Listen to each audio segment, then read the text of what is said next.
বৃদ্ধাশ্রমের সামনে যখন গাড়িটা এসে থামলো, আস্তে আস্তে নামলেন এক বৃদ্ধা। মা, আমি আসছি, প্রত্যেক উইকেন্ডে আমি আসবো। না বাবু, অত কষ্ট করিস না, তুই বরং ওই দিনগুলো বৌমাকে নিয়ে ওর মায়ের কাছে যাস। এরপর কেটে গেছে প্রায় 2 বছর। আজ বৃদ্ধাশ্রমে নতুন একজন অতিথি এলেন। বৃদ্ধা আজ থমকে গেছেন। এ কি দেখছেন তিনি?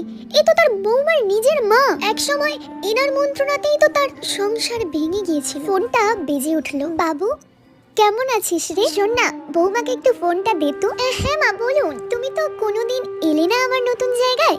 এসো কাল একবার আমার নতুন বান্ধবীর সঙ্গে আলাপ করতে। না না মা, আমার সময় হবে না। আরে, আমার নতুন বান্ধবীর সাথে যে তোমার রক্তের সম্পর্ক গো।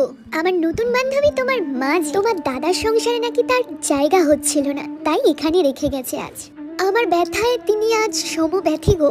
আশীর্বাদ করি মা, তোমরা যেন তোমাদের বাড়িতেই আজীবন বাস করতে পারো।